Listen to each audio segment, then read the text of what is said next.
It's time to get educated on the craziness impacting K-12 classrooms and college campuses around the world. This is the Dr. Duke Show. Hello, everyone, and welcome to the Dr. Duke Show. We got a great show for you today, so hit that share button to keep us growing.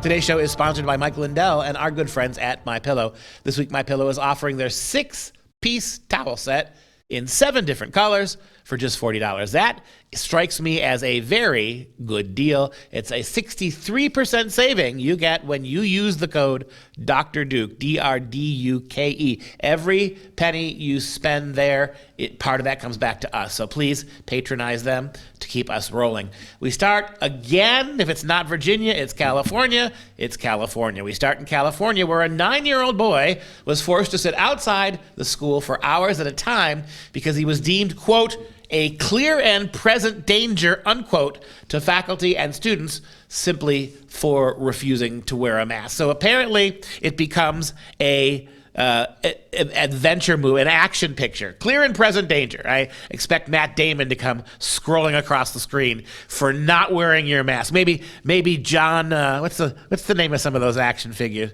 Yeah, maybe John Wick is going to go to this school and pull that kid out of there as a clear and present danger to anybody who is wearing a mask. Well, John Wick is played by Keanu Reeves. Keanu Reeves is too nice of a gentleman to ever do that. So, yeah, probably Matt Damon would be the one doing it. We're talking, of course, about Garden Grove Elementary School in Simi Valley, California, and they've excluded Camden Hernandez, a 9-year-old boy who has ADHD, and says that wearing the mask causes him a lot of anxiety. He feels stressed out. He can't think. He can't do his work when he has the mask on. And of course, the natural response by school staff is to say you're rude and disrespectful. And they refuse to allow him to check out library books. A teacher actually physically pulled the mask up over his nose on one occasion, and his parents complained to the school district and got nowhere, because why would they get anywhere?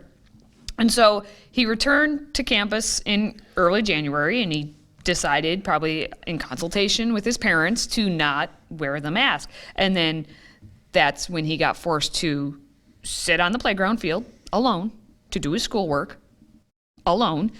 And he had to endure taunting from kids and other basically staff members, and, just wear your mask, put the mask on. Like, imagine yourself being like the only child at the school who doesn't wear the mask, sitting already by himself. That signals that he's, an outsider from the school. And then you get the kids saying, just put your mask on. Teachers just kind of turned a blind eye to it, of this taunting happening, because bullying's not allowed unless, it's for the mask wearing. Then bullying's okay, I guess. Let's be very clear. Bullying is all the fashion at these schools.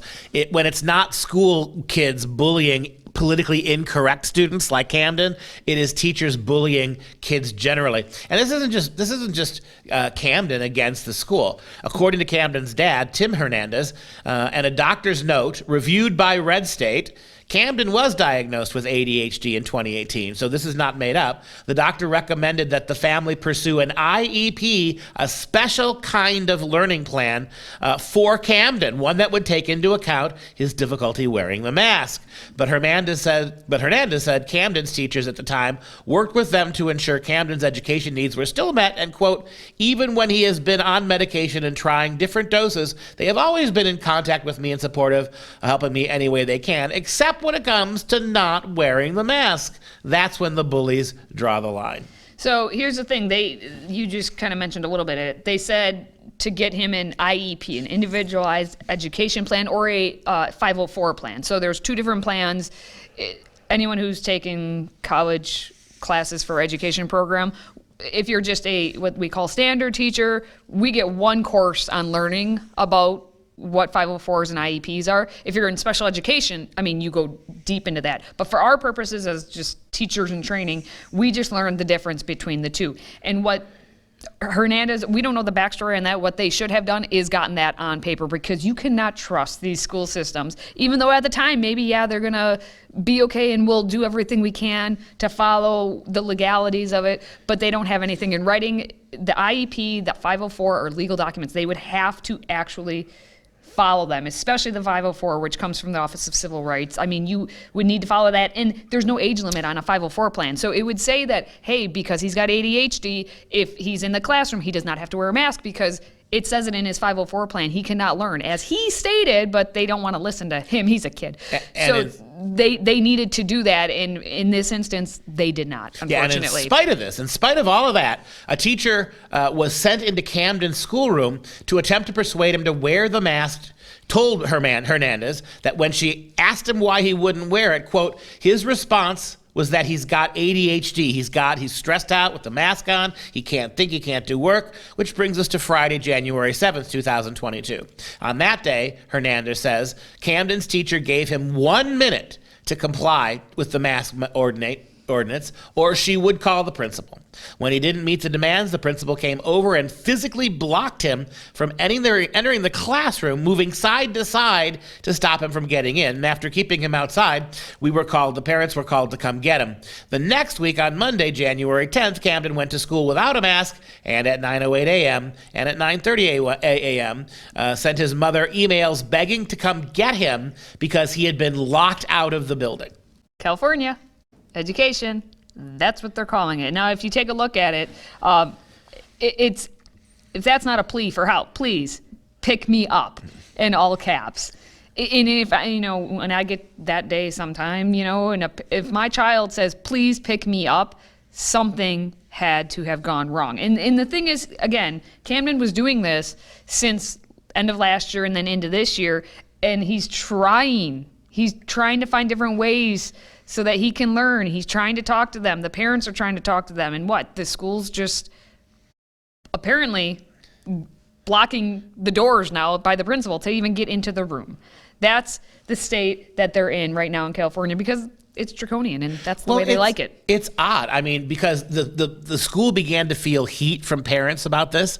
So what they did is one day, January 18th, I believe it was, 2022, the public school had Camden's entire class meet outside with Camden so they could have class outside. Of course, Hernandez, the father, was hopeful that progress was being made. The next day, though, when he went to observe what was happening, Hernandez said that several moms were there unhappy that their children had to have class outside, and the 18th was the only day in January that Camden actually had classmates. So there you go. I mean, all over a stupid little mouth diaper that every serious scientist knows saves nothing. This is clearly at the point where this is all about virtual signaling. It has nothing at all to do with medicine and best practices. Are you a fan of the show? Consider joining the Patriot Club. Your tax-deductible donation of $99 a year keeps us going. Simply visit patriotclub.us. That's patriotclub.us to pledge your support and receive our signature tumbler as a token of our appreciation. We've got much more to come. Stay with us.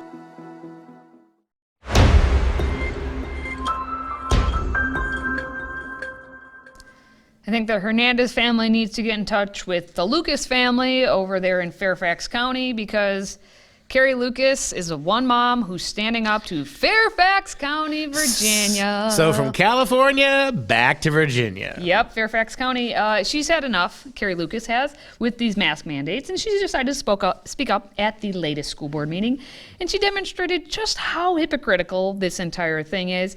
And before we show the clip, you have to remember, Governor Glenn Youngkin signed an executive order immediately after he was sworn in to be governor, ordering a ban on critical race theory and the ending of all mask mandates. But Fairfax County... The option to not wear them. The option to not, yes. The mandate that you had to wear, he ended that. Here's what Carrie Lucas had to say. Across Virginia right now, adults are gathering in gyms, bars, and clubs and laughing together maskless. Yet my 5 kids spend all day today 8 hours in masks in Fairfax County Public Schools.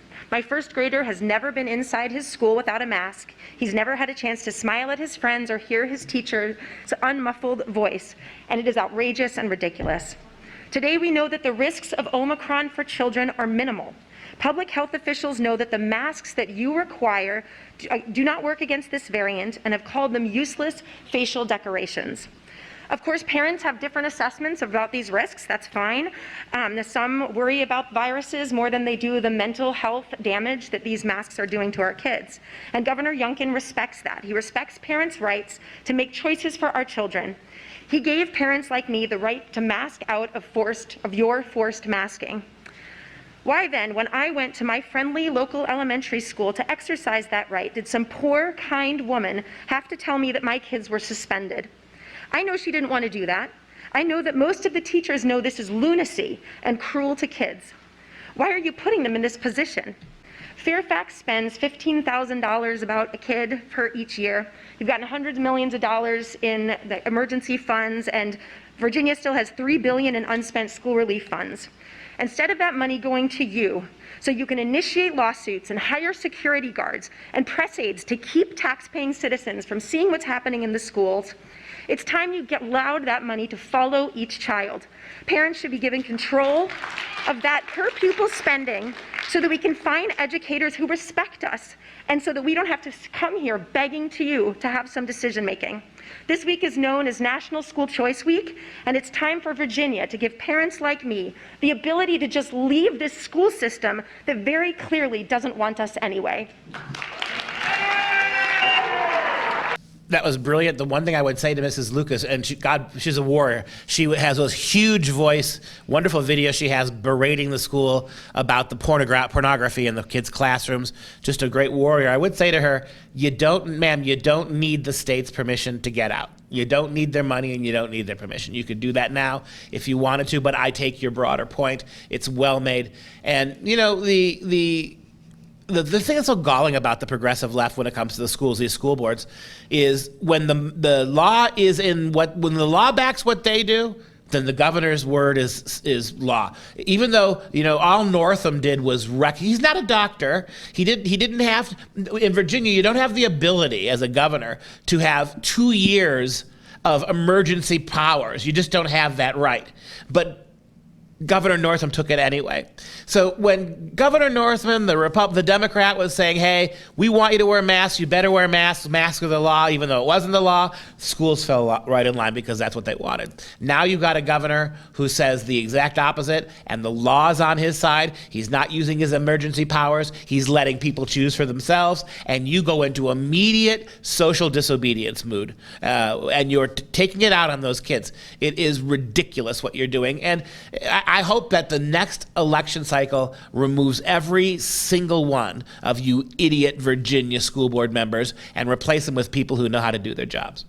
And when you think about it, in these instances, we want local control in education, but again, as you kind of pointed out, it's what is the narrative? They want local control for control's sake, not for the education control sake. And if it's for power control local sake. Control if the governor's against you, the governor's control if he's on your side. Yes. That's right. So it was heartbreaking as a mom in knowing that she has a first grader, and that first grader has only ever known a teacher with a mask on. And it was sad to think, oh man, kindergarten, their first experience is going to be going to school with a mask.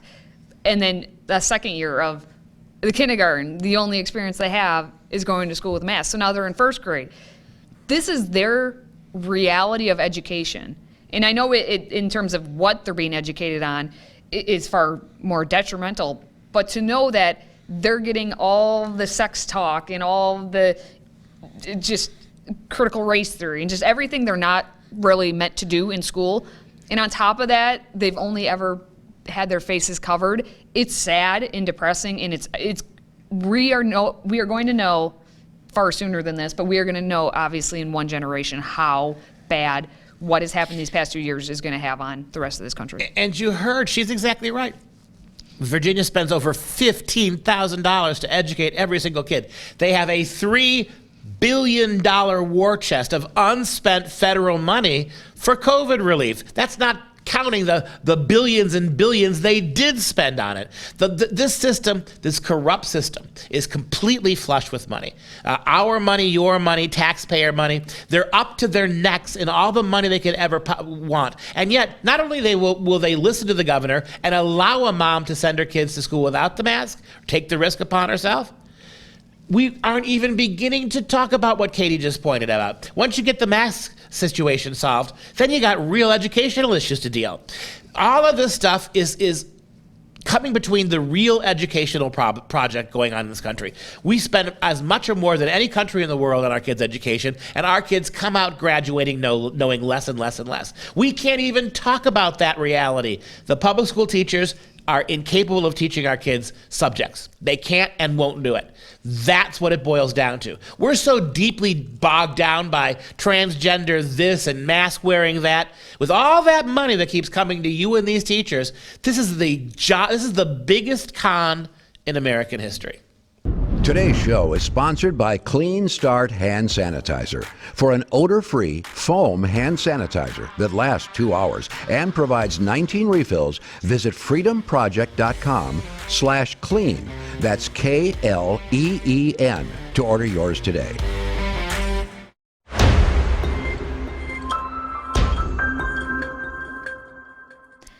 Here's a new one. We have an American citizen who's a former Kansas teacher who's been arrested and accused of leading an all-female military battalion for ISIS.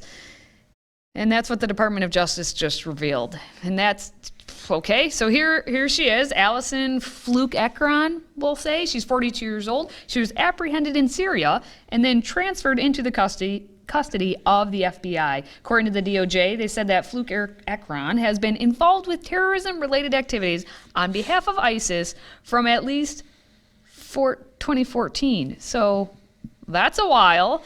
She was involved in the planning of a terror attack on a U.S. college campus, according to the criminal complaint that was filed in 2019 and now unsealed after her arrest. So I don't know if you go from teaching in Kansas to all of a sudden being radicalized and leading a female battalion to then shoot up or bomb, attack, whatever they were going to do on this college campus. Okay, sure. According to FBI Special Agent David Robbins, he said that the criminal affidavit that in the criminal affidavit that in 2014, Fluke Ekron discussed a plot to dress like infidels and use a backpack full of explosives to kill students at an unnamed college, and she allegedly told the witness not to worry about the logistics because she knew how to get into the U.S. from Mexico. Okay, here's the deal. There was like a blog that she had for a while, and she's got children, and they're assumingly being brought up knowing this, unless she's living the double agent life. I don't know, but she took the kids all the way to Syria, and she had a couple husbands who died, and then she's got another one. So there's super sketchy background, obviously. This is an interesting story. Well, what we can say categorically is her teaching methods, her training methodologies. Fluke Ekron also allegedly trained more than 100 women and children on how to use an AK-47 assault rifle, grenades, and suicide belts. A witness said one of Fluke Ekron's 5 children, who at the time was approximately 5 years old, was holding a machine gun at the family's home in Syria. And there's more. Fluke Ekron allegedly talked about blowing up a shopping mall in the United States. She purportedly planned to park a vehicle full of explosives in the basement or parking garage of the shopping mall, then detonate the explosives with a cell phone. The criminal complaint stated, quote, Fluke Ekron considered any attack that did not kill a large number of individuals to be a waste of resources. According to the same witness, Fluke Ekron would hear about external attacks taking place in countries outside of the United States and would comment that she wished the attack had occurred here on American soil instead.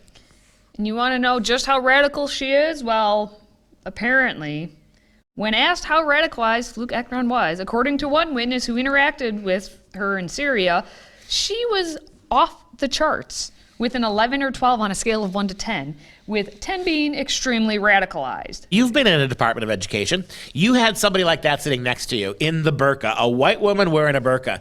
Do you think anyone in your education department would have dared to have said, this is something we have to investigate? Or would they have gone the other way and immediately seen her as a heroic victim? What do you think the Department of Education you sat through, the program you sat through, would they have immediately thought this is somebody to keep an eye on? Or would they have raised a fist in solidarity with her anti-American agenda? Anyway, so just so everyone's aware, Fluke Ekron did leave the U.S. in 2008 and moved to Egypt at the time, and then she migrated to Libya and then to Syria around 2012. Again, that was with her husband, but as the New York Post reported, her first husband was killed in Syria in 2016 as he attempted to carry out a terrorist attack, and that was according to prosecutors too. And she then wed a man from Bangladesh, ISIS group there. He also died. And then she married a prominent ISIS leader who headed the group's failed 2017 defense of Raqqa. So maybe she's a double agent for the Americans. I doubt. She's such a hag that the jihadis they choose death in suicide missions over her. That's what it got to be, right? Well, anyway, she has been brought back. She had her initial appearance at the federal courthouse in Alexandria, Virginia, and if she's convicted, she faces 20 years in prison.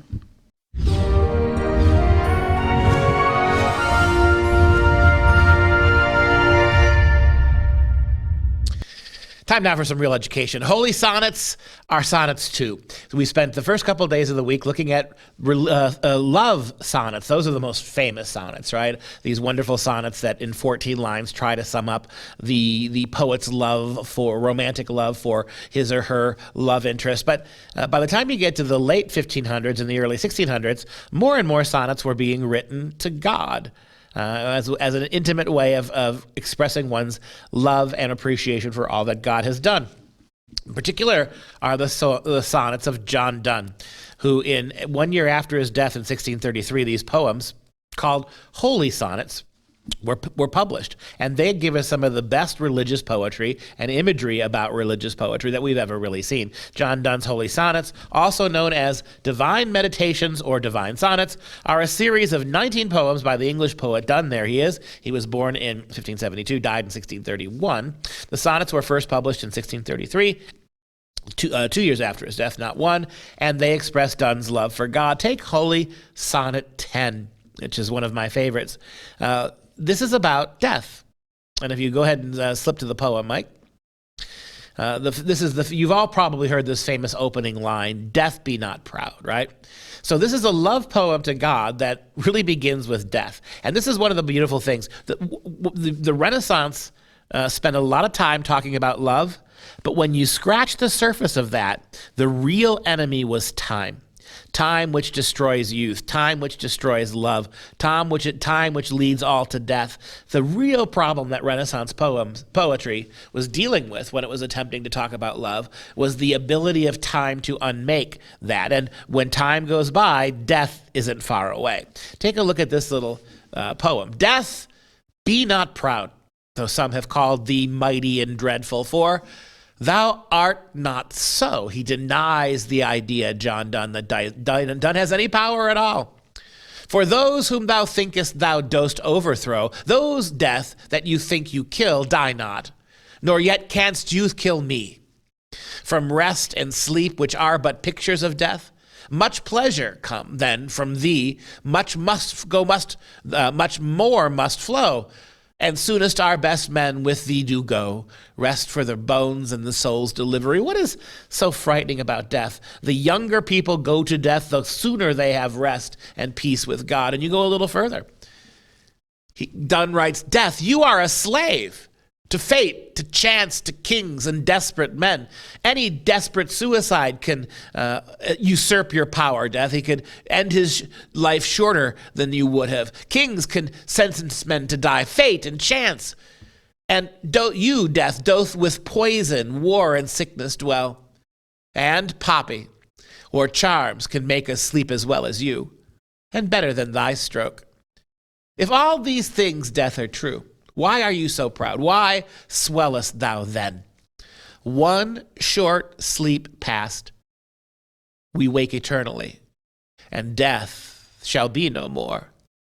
Death, thou shalt die. We all owe God a death, and once we pay the price of death, we will never die again. It is death who's at the end of his time. All right, before we go, let's show some love to our Patriot Club members. And today, we're giving a special shout out to Anna from Wenatchee, Washington. Anna, thank you for supporting us. And that wraps up this show for Freedom Project. I'm Katie. He's Dr. Duke. And until next time, fake it if you can't make it. Stay educated, my friends.